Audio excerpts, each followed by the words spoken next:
এই 60-70 বছর টানা যে মানুষটা বিড়ি সিগারেট খাইলো, এই ধোঁয়া আগুন, আরে এই চাচা যদি কবরে যায়, আমার কাছে ভয় লাগে আর কি, যে ফেরেশতা যদি কবরে উনারে বলে, চাচা আমি খেয়াল করছি চাচা মৃত্যু পর্যন্ত আগুন ধোঁয়া আপনার প্রিয় ছিল, অতএব আপনার প্রিয় জিনিসটাই আজকে কবরে জ্বালায় দিলাম।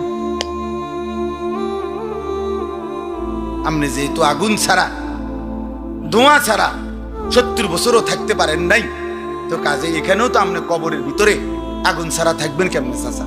আপনার তো কষ্ট হবে চাচা। এই কারণে ফেরেশতা যদি আগুন ধরায় দেয় কি হবে তখন? কি হবে তখন? আল্লাহ আমাদেরকে হেফাজত করে, আল্লাহ আমাদেরকে হেফাজত। দিন মানতে হবে, খামখেয়ালি করেন। নবী সাল্লাল্লাহু আলাইহি ওয়াসাল্লামের 23 বছর তিনি চোখের পানি ফেলছেন। নবীজি উর্দু কিতাবে আমরা পড়ছি, নবীজি তার উম্মতের আমলনামা দেখবে, আর যখন দেখবে বছরের পর বছর চুরি, ডাকাতি, জিনা, ব্যভিচার, মদ, জুয়া, সুদ, কিস্তি, বছরের পর বছর উম্মত আমার ফজরের নামাজ পড়ে নাই, গালি ছাড়া কথা বলে নাই, হারাম ছাড়া উপার্জন করে নাই, সারা রাত আমার উম্মতের এমন তাগড়া যুবক নারী দেখে, ছবি দেখে, উলঙ্গ দৃশ্য দেখে শেষ করে ফেলছে। আল্লাহর কসম আমি উর্দু কিতাবে পড়ছি, বাপ এরকম আমল নামা দেখা উম্মতের নবী সাল্লাল্লাহু আলাইহি সাল্লাম চোখের পানি ফেলবে আর কাঁদবে, আর পিঠ চাদর সরায় ফেলবে। নবীজির পিঠ মোবারক থেকে চাদর সরায় নবী বলবে, উম্মত আমার পিঠটা দেখ, আমি তায়েফে এই পরিমাণ পাথরের আঘাত সয়েছি যে আমার পিঠটা চালনির মতো ছিদ্র ছিদ্র হয়ে গেছে। এতগুলো পাথরের আঘাত সইলাম, রক্ত জড়াইলাম, বিনিময় উম্মত এই আমল নামা দেখার জন্য।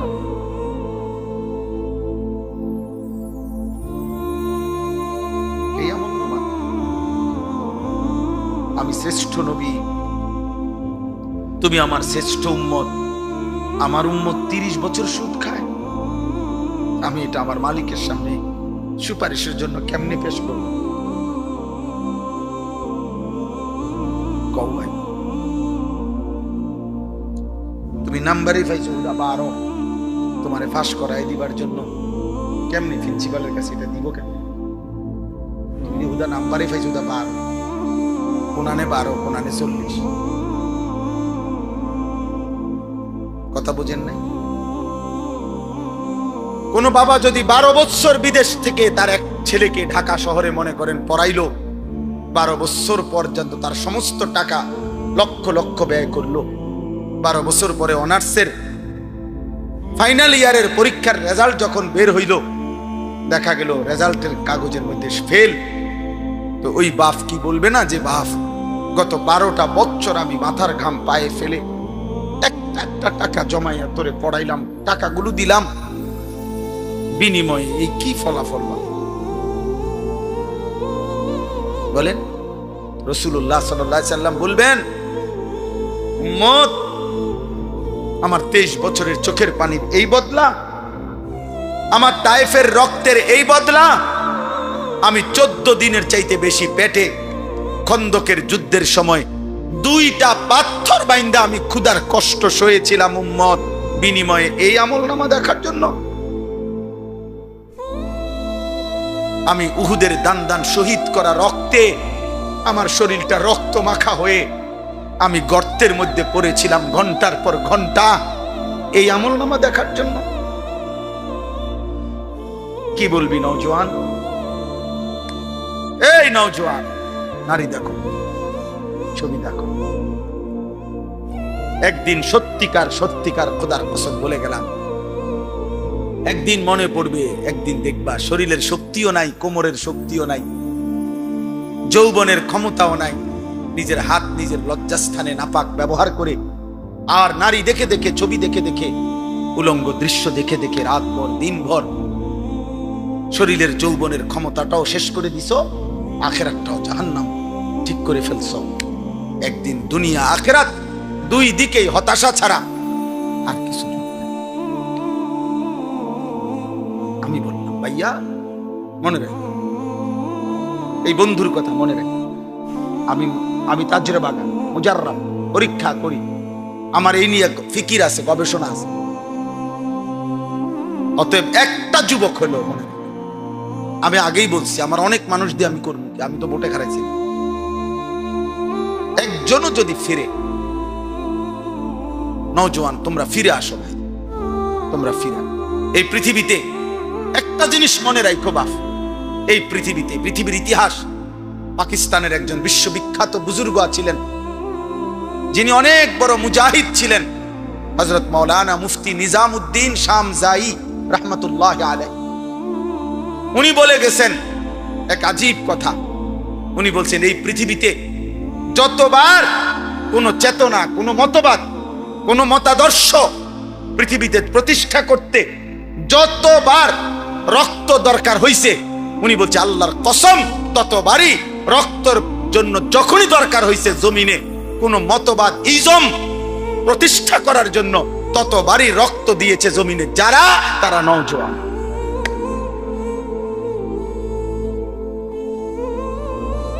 এজন্য ইসলামের জন্য, আল্লাহর দ্বীনের জন্য বদরের যুদ্ধে, উহুদের যুদ্ধে, রাসূলুল্লাহ সাল্লাল্লাহু আলাইহি সাল্লামের 23 বছরের জিন্দেগিতে যারা জীবন দিয়েছে, রক্ত দিয়েছে, কলিজার খুন দিয়েছে, শাহাদাতের নজরানা পেশ করেছে, তারা অধিকাংশই ছিল নওজোয়ান।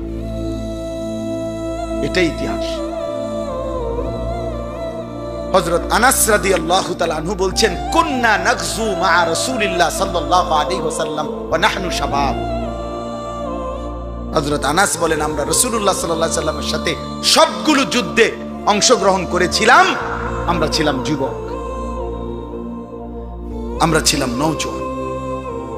প্রিয় বন্ধু, অতএব সেজদাই আমাদের সমাধান, আমাদের চোখের পানি আমাদের সমাধান, আমাদের রবের সাথে সম্পর্ক আমাদের সমাধান, আমাদের ফজরের নামাজই আমাদের 5 ওয়াক্ত নামাজের সেজদাই আমাদের সমাধান। আমরা ফিরে না আসলে বিজয় আসবে না। আমার কাছে কিতাব আছে, আরবি কিতাব। এই কিতাবের মধ্যে স্পষ্ট লেখা আছে, আযমু শাবাবিন ফিল ইসলাম। আমি একটা কিতাব আনছি, আরবি কিতাব। ওইখানে লেখা আছে যে তাওরাত কিতাবের মধ্যে লেখা আছে, ইহুদিদের কিতাবে, আসমানি কিতাবে, ইহুদিদের তাওরাত কিতাবে লেখা আছে, মুসলমানদের ওই জামাতের হাতে, ওই দলের হাতে ইহুদিদের চূড়ান্ত পতন হবে। আল্লাযীনা কানু ফি সালাতিল ফজরি কা সালাতিল জুমআ।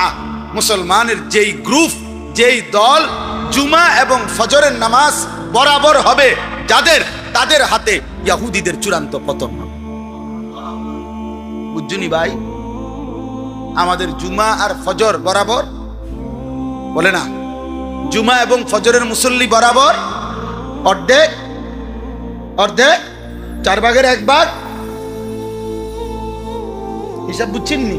তাহলে আমাদের বিজয় এখনো অনেক দূরে কিনা। স্লোগান দিলে হইতো না ভাইয়া, স্লোগান আমিও দিতারি। আমি আলহামদুলিল্লাহ স্লোগানে সেরা, ছাত্র জীবনে স্লোগানের জন্য আমি সেরা ছিলাম। আমার উস্তাদরা আমার স্লোগানের জন্য আগে কইতো, স্লোগান আমিও দিতাম জানি। 2-3টা স্লোগান মারলে হইতো না ভাইয়া, স্লোগান দিলে হবে না, সেজদা দিতে হবে। সেজদা ফজরের মালিকের সাথে কথা বলতে হবে, তাহাজ্জুদে মালিকের সাথে কথা বলতে হবে, শেষ রাতে চোখের পানি ফেলে বলতে হবে, মাওলা বিষয়টা কি, এত নারাজ কেন হইলেন, এত নারাজ কেন হইলেন?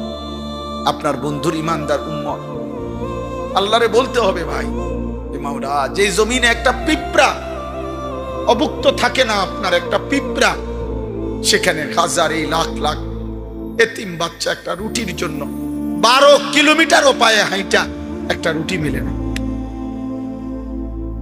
আল্লাহরে বলতে হবে ভাই, সেজদা দিয়ে বলতে হবে, রবের সাথে সম্পর্ক করতে হবে। এজন্য আজকে রাত গভীরে বয়স্ক বাবা, পর্দার আড়ালের মা, কিশোর যুবক, সবাইকে বলছি, মৃত্যুকে আমরা কেউ থামাইতে পারবো না বাপ। হাসলেও মরে যাবেন, কাঁদলেও মরে যাবেন। মক্কার কাফেররা, কুরাইশরা তারা টোটাল আখিরাতকে অস্বীকার করত।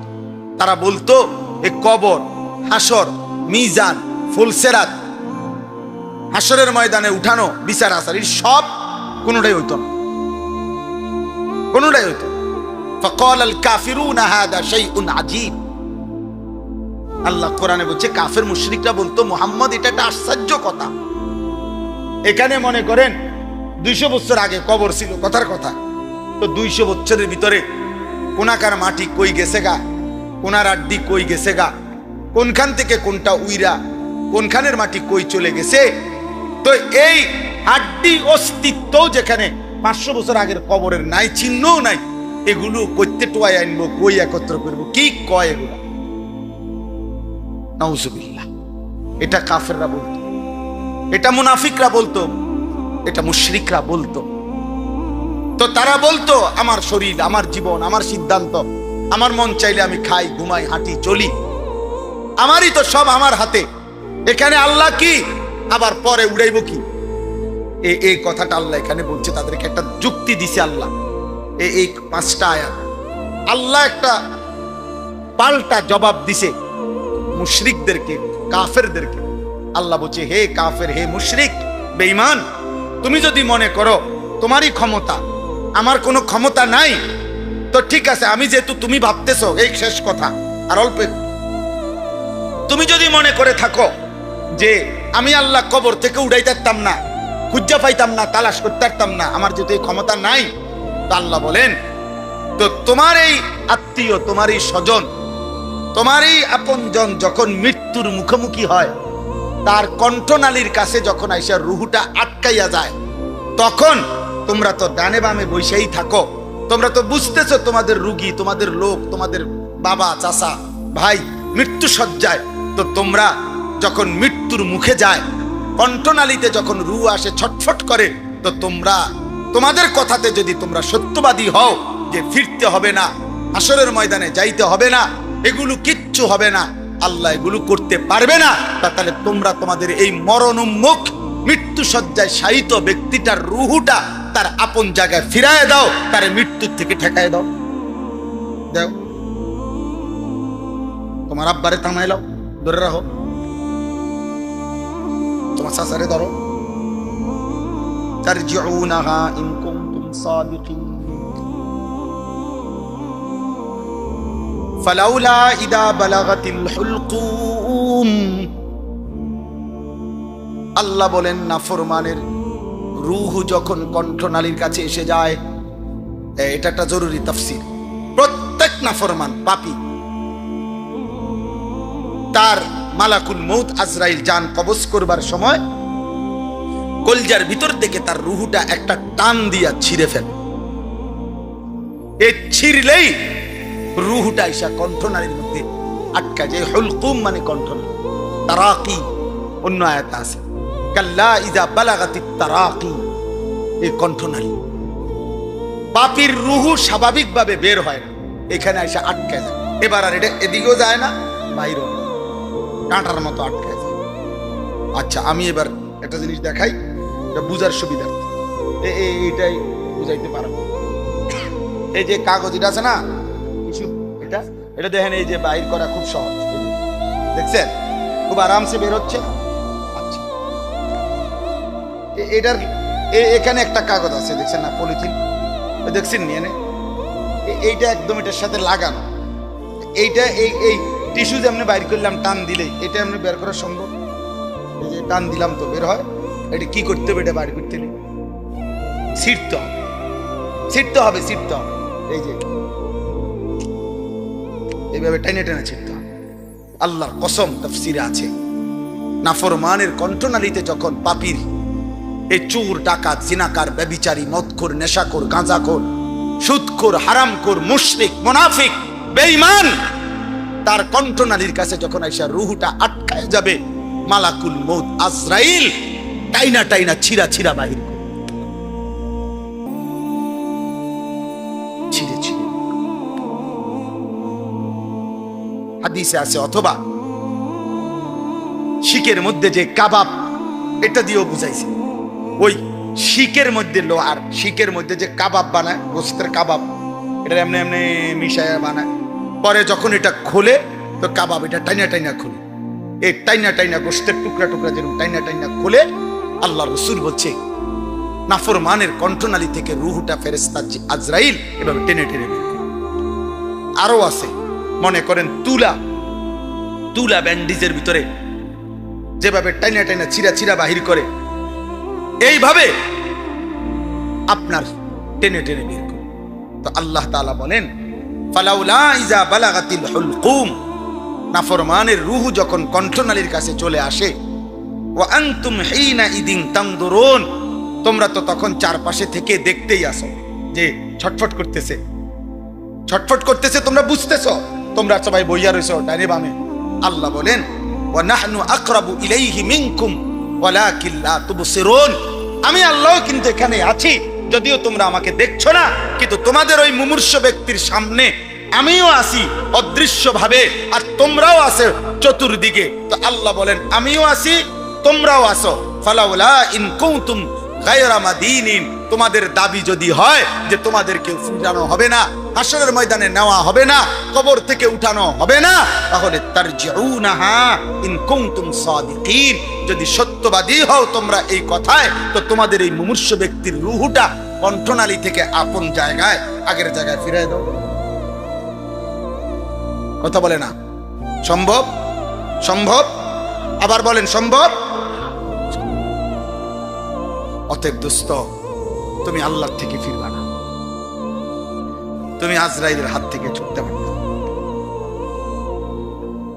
সাক্ষাৎ হবে। এই জন্য বাপ আমার, ভাই আমার, বন্ধু আমার, এই রাত গভীরে আলহামদুলিল্লাহ আপনারা অনেক ভালো লাগলো। এত রাত আপনারা যে সবর করে এতটা সুন্দর করে গরমের মধ্যে বসেছিলেন, আল্লাহ আপনাদের এই বসার মধ্যে বরকত দান, সেকেন্ড সেকেন্ডে বরকত দান। প্রিয় ভাই আমার, নওজোয়ান সাথী আমার, একটা মাহফিলে বারবার আসা খুব কষ্টকর, সারাটা দিন দৌড়াই যাবে, কোনো রাত নাই, দিন নাই, জিন্দিগির কোনো আগামাতা নাই,